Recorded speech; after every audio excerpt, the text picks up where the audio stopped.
नमस्कार, मैं रवीश कुमार। आज जम्मू कश्मीर बीजेपी में बगावत हो गई। प्रदेश के बीजेपी कार्यकर्ताओं का सब्र टूट गया।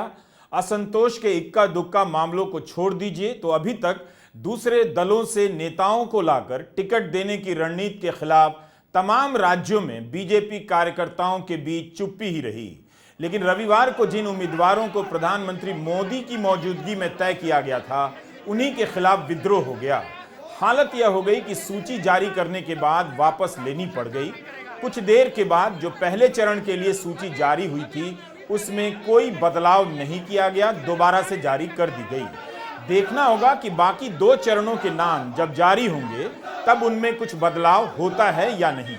आज बीजेपी ने तीनों चरणों के नाम जारी कर दिए एक साथ। ओरिजिनल 44 लोगों की सूची वापस ले ली गई। फिर बाद में दो सूचियां सामने आईं। एक में 15 लोगों के नाम थे और एक सूची में केवल एक नाम। इस तरह से पहली सूची में तो कोई बदलाव नहीं हुआ। जम्मू कश्मीर में पहले चरण के नामांकन के लिए अंतिम तारीख 27 अगस्त है। बाहर से किसी को भी पैराशूट से टिकट नहीं दिया जाएगा। हाँ, ये वादा किया गया था, हमारे साथ मीटिंग हुई थी उनकी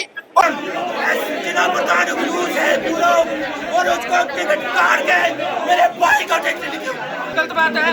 कोविड के समय दिन रात हमारे कार्यकर्ताओं ने मेहनत की और प्रवासी परिवारों के राशन दिया। इस वजह से मेरी मिसेज की डेथ भी हो गई।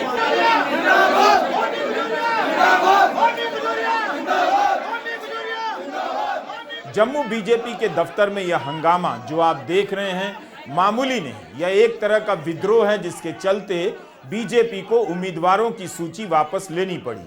यह सूची बीजेपी की वेबसाइट पर जारी की गई और व्हाट्सएप ग्रुप में भी। जाहिर है बीजेपी को भी लगा होगा कि अगर नाम तुरंत वापस नहीं लिया, लोगों को समझाया नहीं गया, तो हंगामा सड़क पर आ सकता है। जम्मू के दफ्तर में भाजपा के कार्यकर्ताओं का धीरज जवाब देने लगा था। वे इस बात से नाराज हो गए कि जिन नामों की सूची जारी की गई है उनमें ज्यादातर नए लोग हैं। पार्टी के निष्ठावान कार्यकर्ताओं की उपेक्षा की गई है। कांग्रेस, नेशनल कॉन्फ्रेंस और पीडीपी से लाए गए नेताओं को रातों रात टिकट दे दिया गया। यहां तक कि पहली सूची में बीजेपी के अध्यक्ष रविंद्र रैना का भी नाम नहीं था। इसे लेकर और चर्चा चल गई। पार्टी मुख्यालय में नारेबाजी होने लगी और लिस्ट वापस किए जाने की मांग हो रही थी।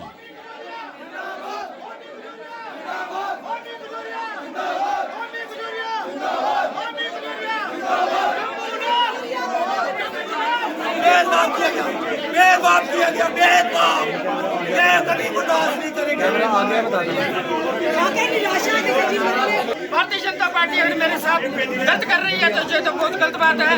कोविड के समय दिन रात हमारे कार्यकर्ताओं ने मेहनत की और प्रवासी परिवारों के राशन दिया। इस वजह से मेरी मिसेज की डेथ भी हो गई। और आज मेरे ऐसे कार्यकर्ता को इग्नोर किया गया है जो जम्मू कश्मीर का अध्यक्ष रहा हुआ है। मैं उस टाइम पे भारतीय जनता पार्टी में जुड़ा, जब भारतीय जनता पार्टी में अनुसूचित जाति समाज के लोग बिल्कुल नहीं आते थे। हम क्या चाहते हैं कि तुरंत फैसला बदला जाए। जिन लोगों को पैराशूट के माध्यम से मैंडेट दिया गया है, उन लोगों का मैंडेट चेंज करके जो भारतीय जनता पार्टी का कार्यकर्ता है, छोटे से छोटा कार्यकर्ता है, समर्थक है। आप किसके समर्थक हैं? मैं समर्थक किसी का नहीं, मैं खुद कैंडिडेट था अखनूर विधानसभा से और अखनूर विधानसभा से जो रिजर्व सीट है।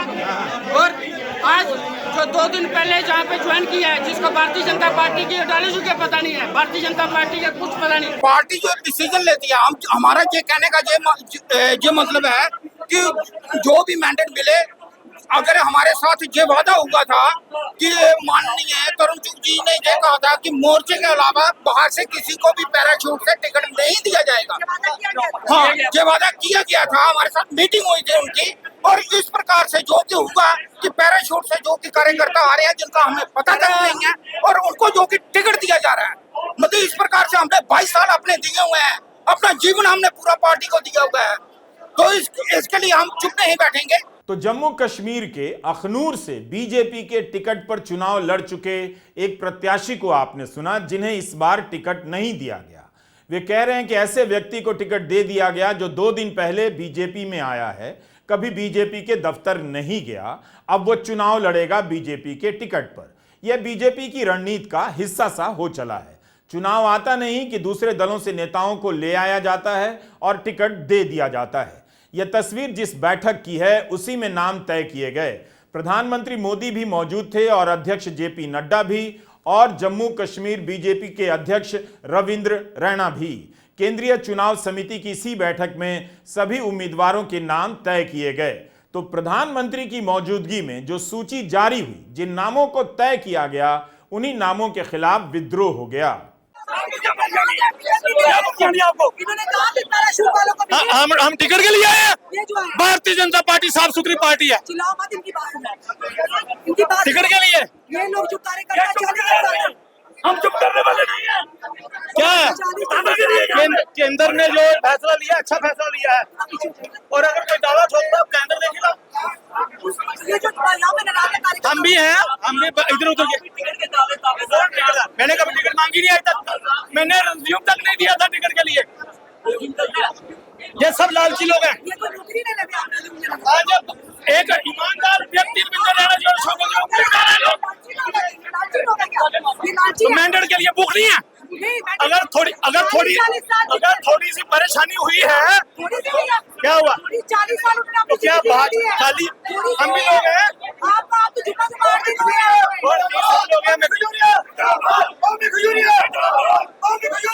जो भी हो रहा है मैंडेट के लालच में हो रहा है। देशभक्त है अब हम चुनाव के लिए, चुनाव में भाजपा की मदद करेगा। आप इनको कह रहे लालच में आ रहे हैं। मैं इनकी बात नहीं कर रहा। देखिए चुनाव में प्रधानमंत्री जी पर विश्वास रखना चाहिए ना। अगर रविंद्र रैना ईमानदार है, शोकत जी ईमानदार है, तो आप क्या करेंगे? अपनी पार्टी के खिलाफ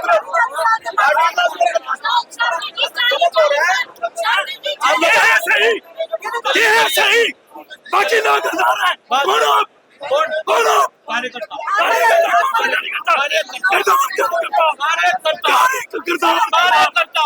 प्रधानमंत्री पर विश्वास कीजिए, देश के प्रधानमंत्री पर विश्वास कीजिए।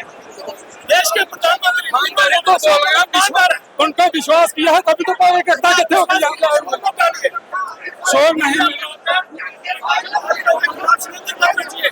तो सर बात की जाएगी, यहाँ नहीं सुनेंगे तो दिल्ली का दरवाजा खटखटाएंगे।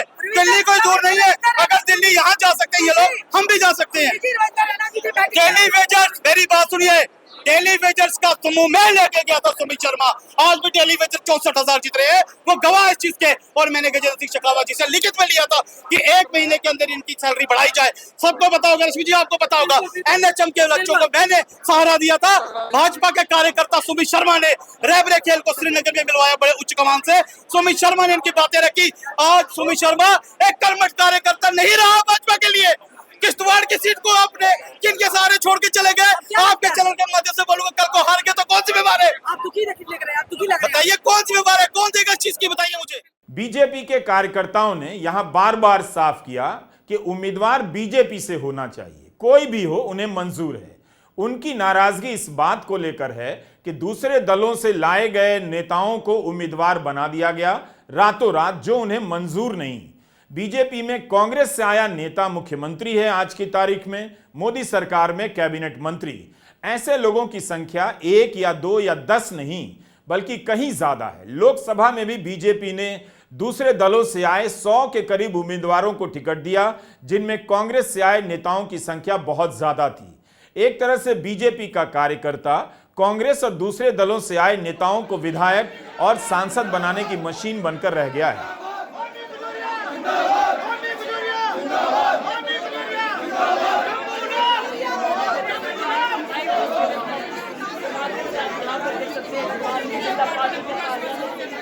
इस असंतोष को एक ना एक दिन फटना ही था।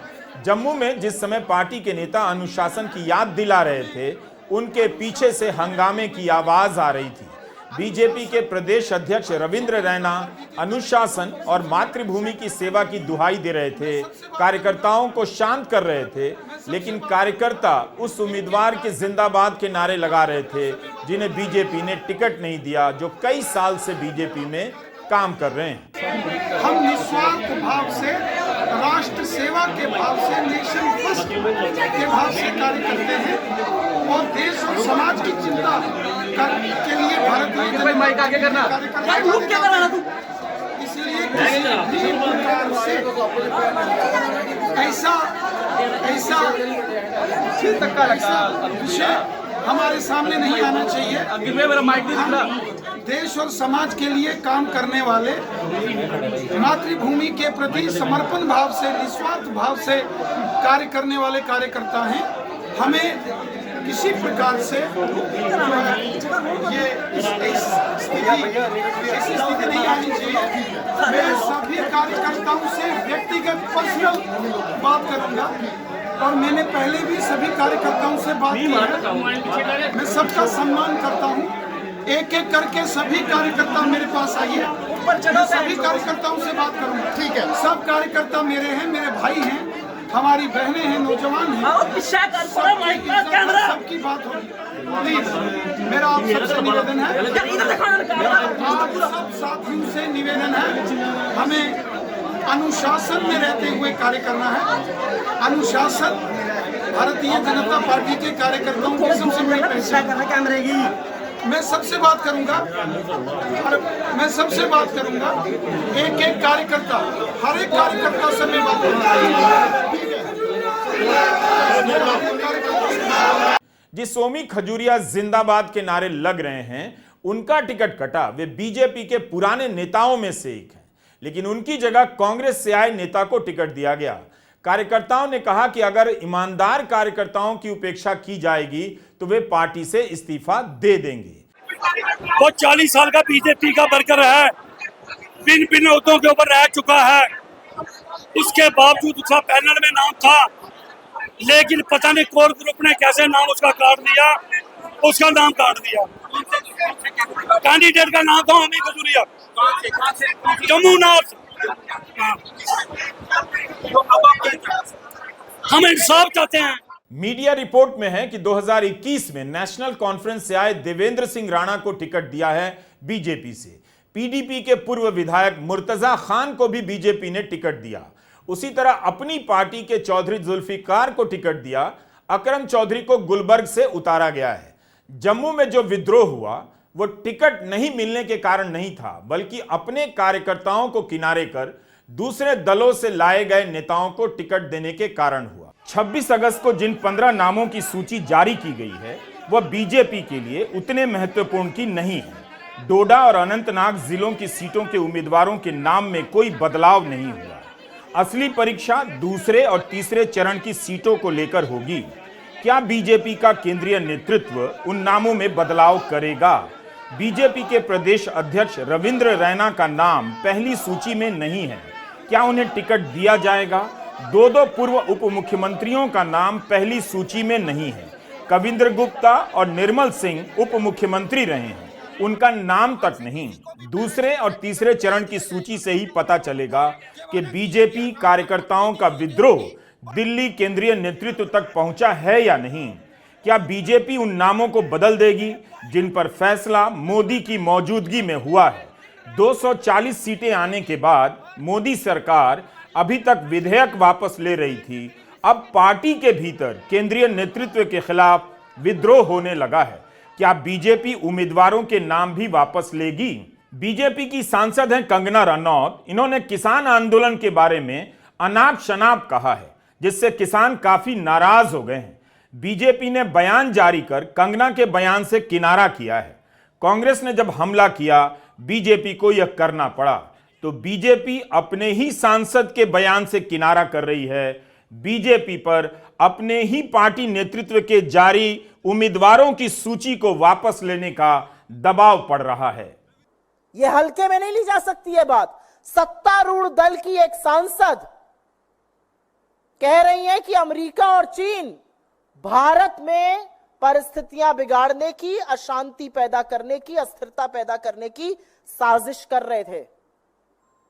इसका जवाब कौन देगा? और एक बहुत बड़ी बात यह है कि तमाम ऐसे लोग हैं भारतीय जनता पार्टी में जो अपने आप को किसान नेता कहते हैं, वो क्यों चुप बैठे हैं? जो अपने आप को किसानों का हितकारी कहते हैं, अगर ये किसान बलात्कारी और हत्यारे थे तो ये विज्ञान भवन में बार बार मीटिंग क्या करते थे? अगर ये किसान इतने दुष्कर्मी थे तो इन किसानों के आगे नरेंद्र मोदी को घुटने टेककर नाक रगड़ के काले कानून वापस क्यों लेने पड़े? तो हमारा मानना है और हम इस मंच से फिर से कहेंगे कि सरकार स्पष्टीकरण दे कि जो अस्थिरता पैदा करने की विदेशी शक्तियों द्वारा बात की गई है उसकी क्या सच्चाई है। पार्टी पलड़ा नहीं झाड़ सकती ये कहकर कि ये हमारी राय नहीं है। आपकी राय नहीं है तो जिसकी इतनी कुत्सित राय है उसको अपनी पार्टी से निकाल फेंकिए। लोकसभा चुनावों के दौरान बीजेपी ने घाटी की तीनों लोकसभा सीटों से उम्मीदवार नहीं उतारा था। घाटी से बीजेपी ने चुनाव ही नहीं लड़ा, लेकिन जम्मू की दोनों लोकसभा सीटों पर बीजेपी जीत गई थी। विधानसभा चुनाव में बीजेपी लड़ रही है। इस चुनाव में उसका काफी कुछ दांव पर है। 2014 में उसे काफी सफलता मिली थी। जम्मू कश्मीर में 10 साल बाद विधानसभा चुनाव हो रहे हैं। बीजेपी दावा करती है कि घाटी में बहुत विकास किया है, उपराज्यपाल के नेतृत्व में भ्रष्टाचार घटा है और आतंकवाद घटा है। लेकिन क्या इन सब दावे के बाद भी उसे जन समर्थन मिलेगा? क्या धारा 370 को हटाने पर जम्मू कश्मीर में बीजेपी उस तरह से जनादेश हासिल कर पाएगी जिस तरह का जन समर्थन उसे 2014 में मिला था? और तब उसने पीडीपी के साथ मिलकर जम्मू कश्मीर में सरकार बनाई थी। जम्मू कश्मीर में विधानसभा चुनाव 18 सितंबर, 25 सितंबर और 1 अक्टूबर को, यानी 3 चरणों में होंगे। 4 अक्टूबर को नतीजे आएंगे। नमस्कार, मैं रवीश कुमार।